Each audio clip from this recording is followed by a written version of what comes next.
Jessie walked alone through the edge of the silver-barked forest, her boots sinking slightly into the damp moss. The outpost loomed behind her like a scar, angular, sterile, and far too small for someone like her. Her shoulders brushed the narrow archways. Her hands, calloused and wide, left smudges on every touchpad. They built everything for the average colonist. She'd never been average. She could feel their eyes even when she turned away. Whispers slipped from doorways like smoke. They didn't speak her name, only labels. Hybrid, unregistered, unparable. Her blood didn't follow the colony's rhythms, and her DNA didn't sing to the scanners. The medtechs had run the diagnostics twice, then a third time, thinking the machines were faulty. She remembered their faces when the results came back the same. No sync field, no fertility resonance, no harmonic bond markers. Just static. She wasn't broken. Just incompatible. That hadn't mattered on the original transport. They'd needed bodies then, muscle to build shelters, to haul equipment, to survive the storms. Jessie had been essential. Her frame was built for endurance. Her bones were reinforced with alien calcium structures passed from her mother's side. Her vision adapted in low light. Her lungs processed toxins. She could outrun most survey drones. But strength only earned respect until the colony settled. After that, they wanted beauty, softness, order. Now they left her assignments on a separate feed. No one looked her in the eye when handing off tools. Even the work drones tracked her differently, one pulse behind, like they didn't quite trust her presence. She didn't speak about it. She'd stopped explaining long ago. If they couldn't read her silence, they didn't deserve her voice. The forest at least didn't care. The trees didn't flinch when she passed. The wind didn't measure her gait. She knew the terrain better than the terrain engineer. The ridge paths, the root systems, the sounds of shifting undergrowth. This was her world, not the colony's. Metal corridors, not the cold judgment behind scanner rooms. Still, nights were the hardest. Not because of fear. Jessie had fought off predators twice her size without flinching. It was the quiet. It reminded her of how long it had been since someone had spoken to her without checking her data logs first. Since someone had smiled without looking down. She remembered the first time the colony physician told her she was non-viable. The Dory word didn't sting until he said it in front of others. The nurse had tried to offer comfort, some weak line about purpose not always being biological. But it had lodged deep. No matter how skilled she was still the woman with the silent womb. In a colony built around genetic compatibility, that made her obsolete. She crouched near the creek and dipped her fingers into the cool water. Bioluminescent threads shimmered beneath the surface, reacting to her touch. The water never judged. It didn't scan, didn't assess. It just moved. Jessie exhaled slowly, feeling the tension in her spine ease just slightly. Her height had always made her feel exposed. Her skin bore faint iridescence in the moonlight, a side effect of her alien genes. Children stared. Adults looked away. No one ever asked what it felt like to live inside a body designed to survive, but never to belong. Behind her, a cargo skiff hummed to a halt. She didn't turn around. She already knew what it was. Supply drop. Standard rotation. Probably a new technician. Temporary like the rest. Someone who'd hear the rumors and keep their distance. "Is this the route to the southern relay?" a voice asked, not unkind. She turned, surprised by the tone. The man standing there was shorter, maybe by a foot or more, with a thin pack, slung over one shoulder and dirt already on his sleeves. His hair was wind-messed, his stance relaxed. Most people avoided her eyes. This one held her gaze without strain. "You're going the wrong way," she said. He didn't flinch at her voice, which was lower than most expected. "Guess the maps weren't made for terrain," he replied. "I'm Cavan." She didn't offer her name. He didn't ask for it. Instead, he adjusted his strap and waited, not pressing, not filling the space with awkward chatter. Just stillness, recognition, not of her history, not of her failures. Just her, here, now. Jessie stood. Her shadow stretched long in the light between trees. "This path loops to the ridge," she said. "You'll want boots that can handle slope decay." "I'll follow your lead," he said simply. She nodded once, then turned. For the first time in a long while, someone walked behind her without hesitation, and she didn't mind the footsteps. The way. Wind shifted as they climbed, carrying the scent of crushed sap and wet stone. Jessie moved ahead with practiced ease, her boots finding paths invisible to anyone who hadn't lived among these trees for months. Cavan followed without complaint, his steps deliberate but careful, the way someone walks when they know they're out of place but willing to learn. He hadn't asked why she didn't speak much. Most newcomers tried to fill silence with small talk or forced laughter, thinking quiet meant discomfort. But Cavan didn't rush the space between words.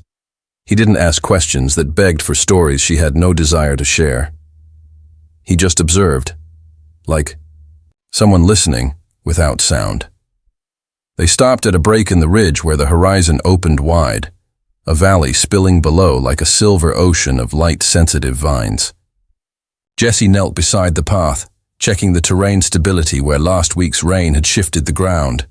Cavan stood beside her, not watching her work, but scanning the distant horizon. "It's not what I expected," he said. She didn't. "Look up. What were you expecting?" "Something colder, more artificial." Everything they described made it sound like a lab, not a living place. She nodded. "The colony prefers control. The wild doesn't cooperate." His gaze moved to her briefly. "Is that what you are to them? Wild?" She paused. Her fingers pressed into the soil, feeling the threads of root systems beneath the surface. "They call me hybrid. Untuned. Not something you integrate. Just something you endure." Cavan didn't answer immediately. When he did, his voice was soft but sure. "That's not what I see." She didn't respond, but the muscles in her shoulders relaxed slightly. They walked again, slower this time as the slope steepened. The sky above flickered with drifting light clouds, translucent and thin, casting rippling shadows across the ground. The terrain thickened with climbing moss and spiral ferns that curled in response to their footsteps. "I've seen colonies on 3 moons," Cavan said after a while. "Every one of them built rules faster than shelters." Jessie let out a breath. Not quite a laugh, not exactly a sigh. "And you still sign up for more?" "I'm not here for them," he said. "I study resonance patterns, energy behavior, emotional frequency, mostly in plants, sometimes in people. People have patterns, not as consistent, but some stand out." She stopped walking. "Are you studying me?" "No," he said quickly, "but I noticed yours." Her eyes narrowed slightly. "What does that mean?" He didn't smile, didn't look smug, just answered plainly. "You walk like someone who isn't afraid of being alone, but never quite chose it."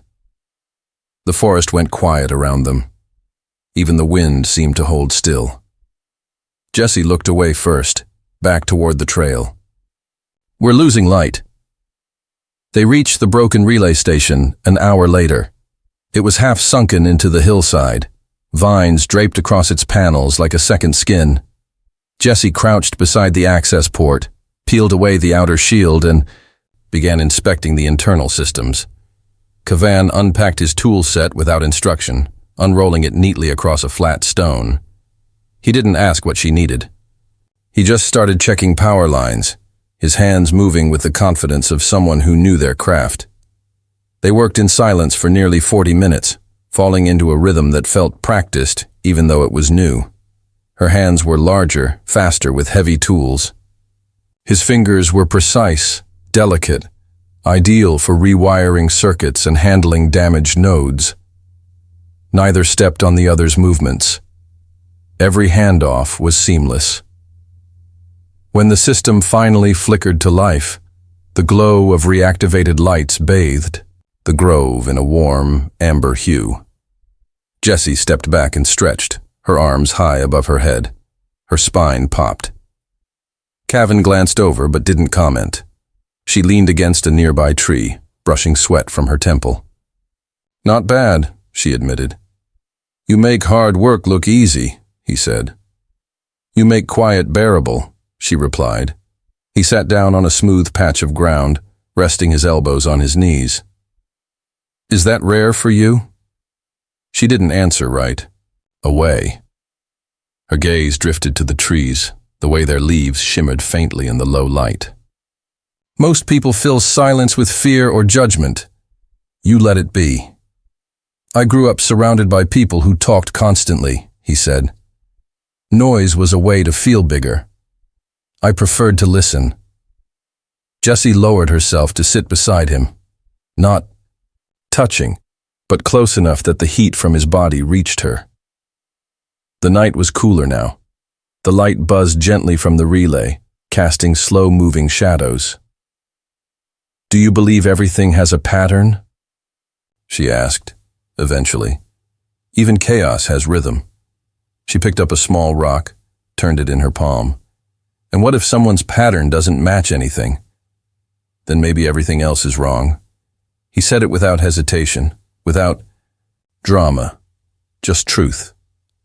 Jessie looked at him then, really looked. His face was open, calm, framed by the kind of steadiness she hadn't seen in years.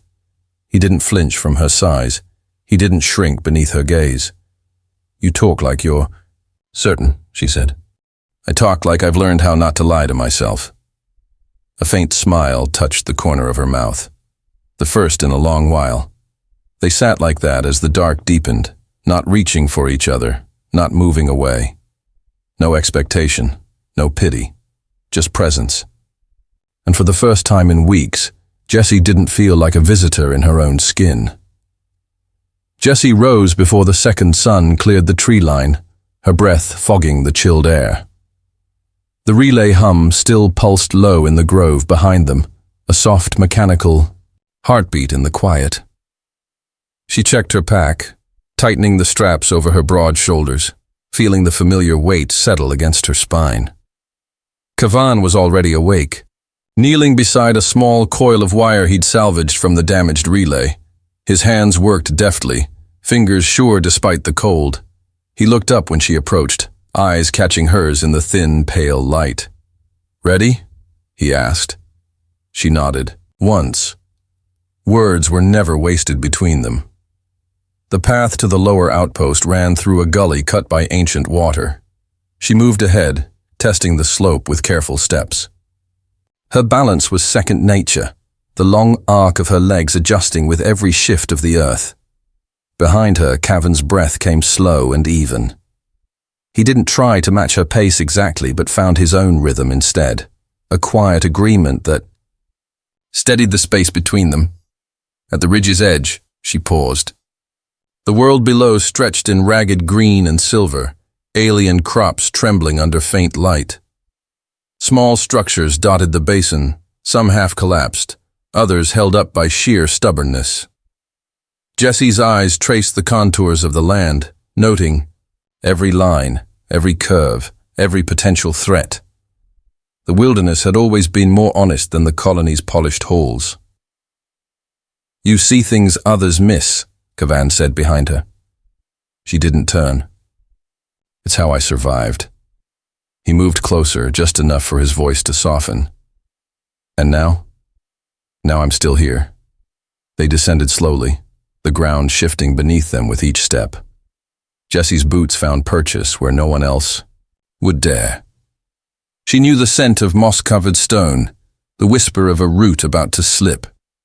This place had never wanted to be tamed, and she respected that. She belonged to it more than she ever had to the walls of any colony. When they reached the valley floor, she stopped beside a cluster of spindly trees, their white trunks coiled with vines that glowed faintly under the second sun. She ran her hand across the bark, feeling the subtle thrum of energy beneath it. Life always found a way to pulse, even in the coldest dirt. Cavan watched her, his brow furrowed, but not with confusion, with curiosity. "They say the trees here react to mood," he said. "Not mood," she corrected. "Intent. They know if you're listening." He didn't laugh or dismiss her words.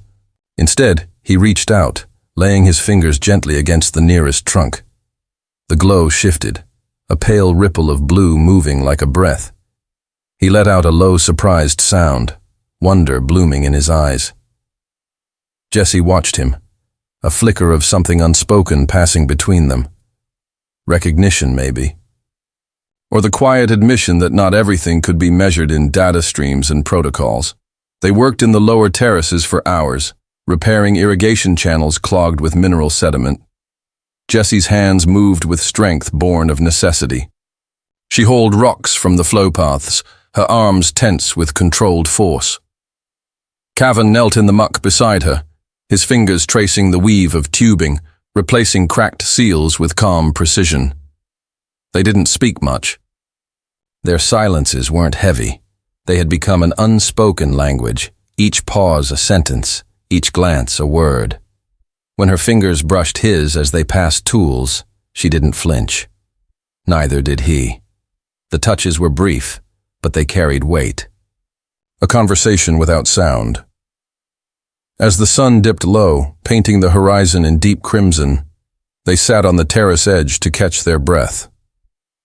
Jessie leaned back on her hands, letting the cold sink into her palms. She closed her eyes for a moment, feeling the steady ache in her muscles. It wasn't pain. It was proof of movement, of effort, of belonging. Cavan shifted closer, his shoulder brushing lightly against hers. She didn't move away. He didn't try to fill the quiet. He just let. "It's stretch warm and unhurried. Does it ever get easier?" he asked softly. "What?" "Being different. Always feeling one step outside of everyone else's patterns." She opened her eyes, turned her head to look at him fully. "It never gets easier, but you stop caring about easy." His expression didn't change, but something in his posture softened. "That's enough, isn't it?" "For me," she said. "It has to be." They stayed like that as the night crept closer, shadows deepening around them. She could feel his warmth where their arms touched, a quiet promise she hadn't known she wanted. He didn't try to claim her space. He didn't see her presence as something to be managed or explained. And that, she realized, was the first kindness she'd been given in a long time. When they finally rose, packing up their tools, Jessie found herself glancing back at him. He caught the look, smiled faintly. She didn't smile in return, but her eyes lingered. It was enough. Together they started the climb back to the upper outpost, footsteps falling in tandem. She didn't know what lay ahead, didn't trust promises, didn't believe in fate. But in that moment, in that small, shared rhythm of breath and motion, she felt something shift inside her. Not hope, not yet, but the shape of it. And for Jessie, that was more than enough to keep going. The night fell with a hush that settled over the terraces like a second skin. The sky glowed with pale streaks of bioluminescence, soft pulses that shifted between color and shadow. Jessie moved through the dim-lit paths with a purpose that had nothing to do with the colony's directives. She felt each step echo through her body, the weight of her own presence something she had learned not to apologize for. Cavan followed, a half step behind, quiet but unwavering. He didn't crowd her. He never tried to direct her movements. He simply kept pace, adjusting to the long strides she took without even realizing she was shortening them for his sake. In the darkness, his eyes found hers often, a silent question that needed no answer. She'd grown used to that look. She still didn't know what to call it. When they reached the storage shelter at the edge of the ridge, she paused. Her breath came in slow draws, each one tasting of wet earth and electric air. The structure was small, metal walls streaked with condensation that glowed in the faint light. She reached for the door panel, hesitated, then pushed it open with a controlled force. Inside, the air was warm, a contrast to the chill that had settled outside. She stepped in, feeling the heat wrap around her skin, dampening the goose flesh that had risen along her arms. Cavan slipped in behind her, closing the door with a soft click. The light flickered to life, dim, but enough to see the shapes of crates and cables coiled in the corners. She moved to a bench at the far end, sliding, her pack from her shoulders and setting it down with deliberate care. Cavan watched her, his expression unreadable, but his gaze steady. He removed his own pack, setting it near hers. Their hands brushed once, a spark of contact that neither of them pulled away from. She sat, stretching her legs out in front of her, her boots scuffed and damp. He stayed standing for a moment longer, then lowered himself to sit across from her, folding his knees to his chest. "You're quiet tonight," he said, his voice low. "I'm always quiet," she replied, but there was no defensiveness in her tone. Just fact. "Not like this," he said. "It feels heavier." She drew in a breath, held it, then let it go. "This place doesn't like outsiders, and I'm always an outsider." "You're not to me," he said simply. Her fingers flexed. Against the bench, the strength in her hands something she'd always kept coiled tight. "Why do you care?" "Because I see you," he said. "Not what they measure, not what they dismiss." She looked at him, her eyes searching his face for any flicker of mockery, any shadow of doubt. There was none, only the quiet conviction she'd come to recognize as the truest thing about him. He leaned back against the wall, the rough surface pressing into his shoulders. "I used to think the only way to be safe was to stay small," he said. "To keep my voice low, to let others fill the space. But I was wrong." She shifted, her knees drawing up slightly. "What changed?" "I met you," he said. "And?" "You don't shrink for anyone." She laughed once, a short, sharp sound that wasn't unkind. "I don't know how." "Good," he said. "Neither do I anymore." The air between them shifted, a warmth that had nothing to do with the shelters. Recycled heat. She could feel the tremor in her chest, a flutter she tried to smother with the memory of every cold shoulder, every dismissed glance. But it wouldn't be silenced. Not now. He reached out then, slowly, his hand hovering just above her knee. She didn't flinch. She didn't move to stop him. When his palm finally touched the fabric of her pants, it was a weightless, tentative thing, but it sent a jolt through her spine all the same. "Jessie," he said softly. She didn't respond. With words, she let her hand fall over his, her fingers curling loosely around his wrist. His skin was warm, his pulse steady beneath her thumb. She looked down at their joined hands, then back up at him. Her throat felt tight, but not with fear. "I don't know how to be gentle," she said finally. "Not with my body." "I do," he said. "Let me." The words made her chest ache, an unfamiliar softness blooming in the hollow spaces she'd kept hidden. She shifted forward, closing the distance between them until their knees brushed. He didn't pull back. His breathing was shallow, but his gaze never wavered. When she leaned in, her forehead brushed his first. A small, searching touch. He let his eyes drift shut, his hands rising to her shoulders, fingertips brushing the edge of her collarbone. Her size dwarfed him, but he held steady, a quiet anchor in the shifting dark. Their lips met in a careful press, not desperate but deliberate.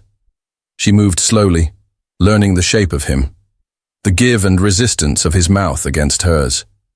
His hand tightened slightly, not possessive, just present. She drew back first, her breath unsteady. "Are you sure?" she asked. "Yes," he said, no hesitation. She kissed him again, deeper this time, her fingers threading into his hair. The taste of him was salt and warmth, the scent of ozone and sweat. It felt like something unpracticed but right, like a rhythm she hadn't known she carried in her bones. When they finally broke apart, he rested his forehead against hers, breathing hard. She didn't move away. She didn't want to. For the first time in years, she didn't feel like she was too much, too strong, too wild. She felt seen. The night outside pressed close around the shelter, but inside, they held each other in that small, bright space between breaths. She didn't know what would come next, but she knew she wasn't alone anymore. And for now, that was enough. The storm arrived in the early hours, rolling in from the distant canyons like a living thing. Lightning danced across the horizon, jagged streaks of light that flickered in the corners of Jessie's vision as she woke. She sat up slowly, the thin blanket tangled around her legs, listening to the low rumble of thunder that seemed to echo inside her chest. Kavan stirred beside her, his breathing shifting as he opened his eyes. His hair was damp with sweat, curling slightly at the edges. He met her gaze without speaking, the question in his eyes as clear as if he'd spoken it aloud. "Winds shifting," she said softly, her voice rough with sleep. "We need to secure the outpost." He nodded, pushing himself upright with a quiet grunt. He moved with deliberate care, as though the weight of the air itself pressed down on his shoulders. Jessie reached for her boots, pulling them on in practiced motions, her fingers moving quickly as she tightened the laces. Outside, the wind howled against the metal walls of the shelter, a low, persistent song of wildness. They stepped out into the dark together, the air thick with moisture and the scent of wet earth. The clouds above moved like living shadows, swirling and shifting in ways that made the ground feel unsteady beneath their feet.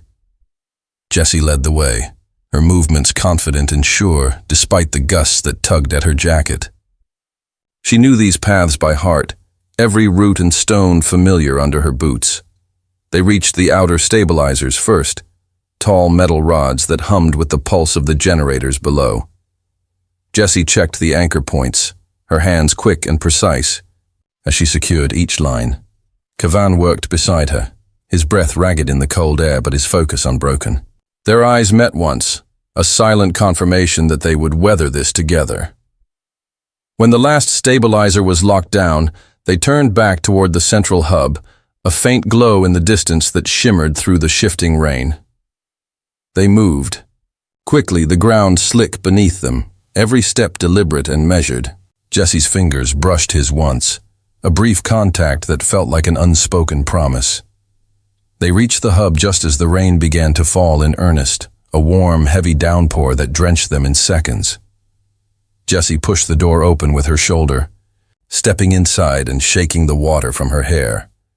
She could feel the weight of it clinging to her skin, every drop a reminder of the storm's power.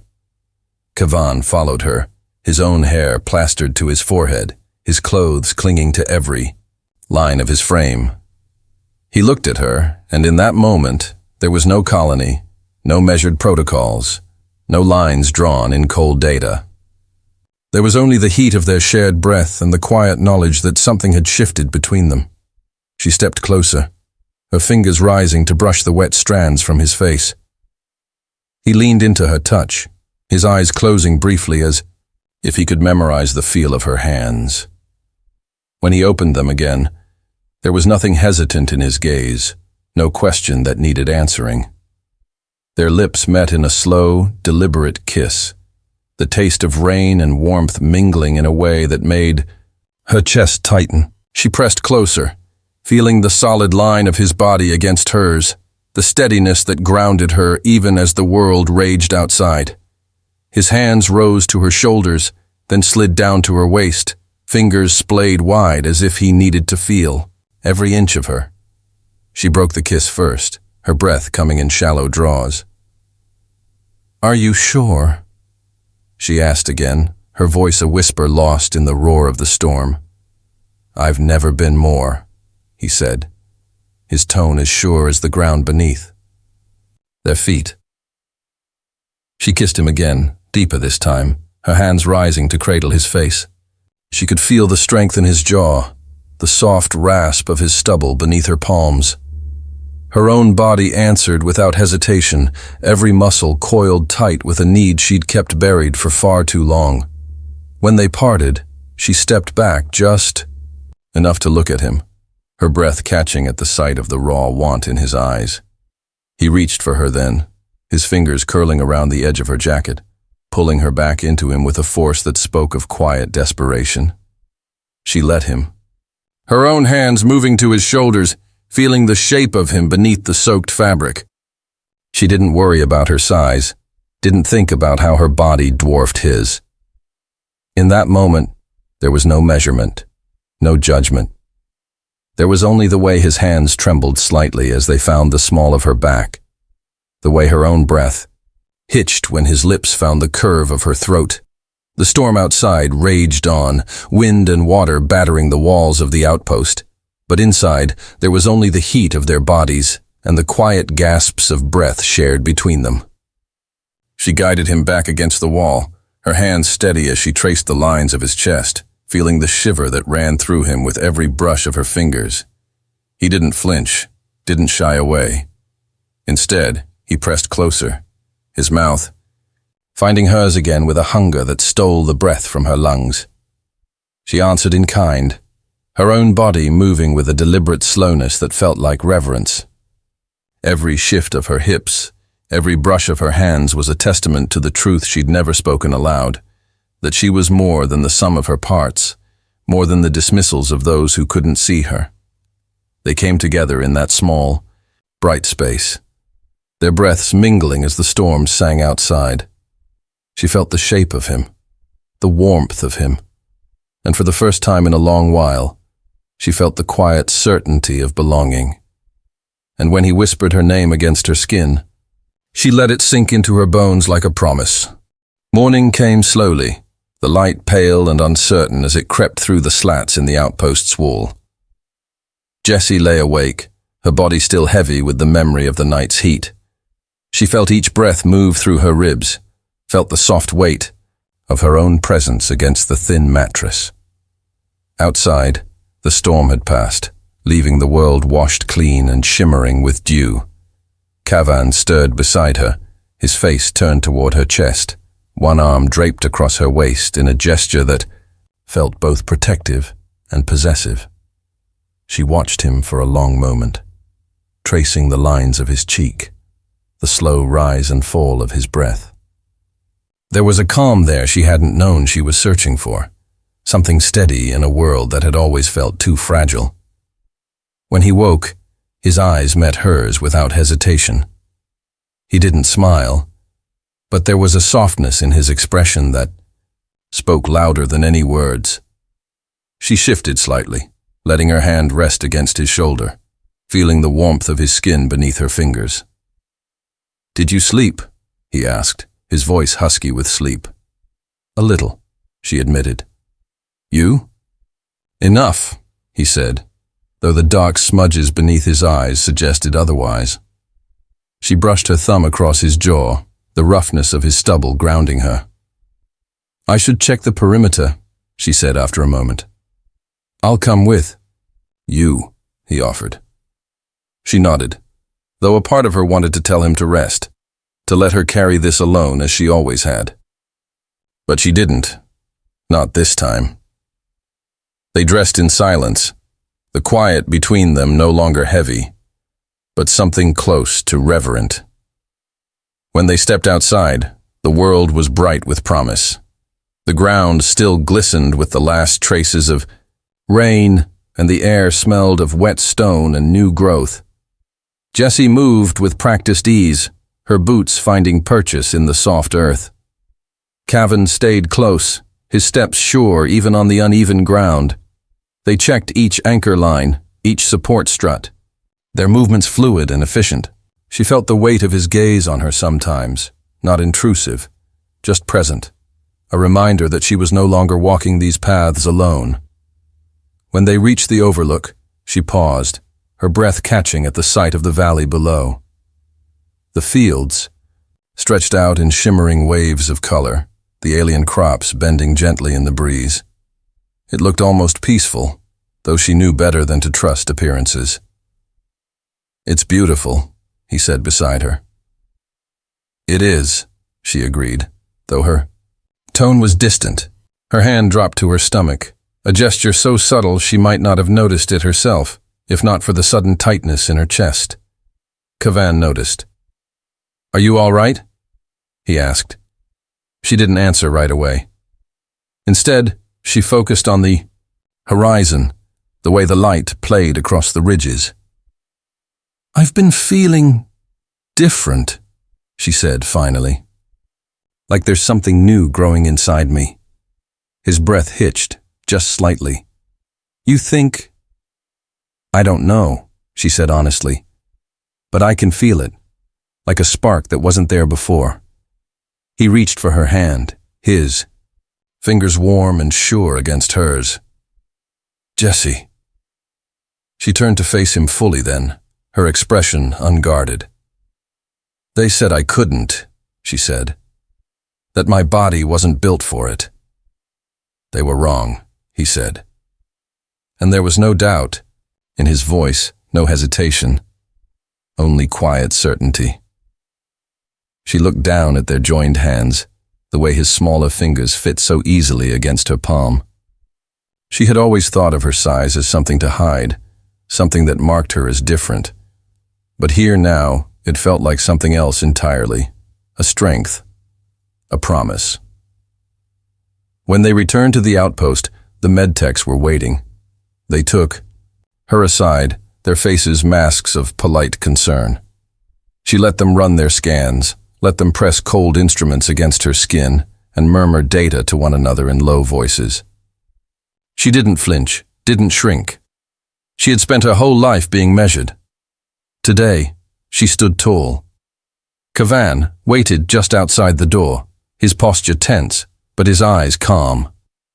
When the tech finally stepped back, the faintest hint of awe in her expression, Jessie knew before she spoke. "It's real," the tech said. "You're pregnant." She didn't hear the rest of the words, the details about genetic markers and cell viability. She only felt the sudden rush of heat in her chest, the way the world seemed to tilt around her. She pressed a hand to her stomach, her fingers trembling. Life. In her. A quiet rebellion against everything she'd been told. Kavan stepped forward, his hand finding her elbow, steadying her. She looked at him, really looked, and saw the same wonder mirrored in his gaze. She didn't say anything. She didn't need to. In that moment, everything was clear. The outpost seemed to fall away around them, the cold walls and sterile lights forgotten. She could feel the new weight in her body, the soft pulse of possibility growing inside her. She wasn't an anomaly anymore. She was a beginning. Outside, the sky was a bright wash of color, the sun breaking through the last of the clouds. She stepped into that light, her shoulders straight, her head held high, and for the first time, she felt truly seen. Not as a curiosity, not as a burden, but as herself. She didn't know what the future would bring. She didn't know how this would change the world she'd learned to navigate so carefully. But she knew one thing. She wouldn't face it alone. Kavan's hand slipped into hers, warm and sure, a silent vow in the space between their palms. She squeezed back, and together, they stepped forward.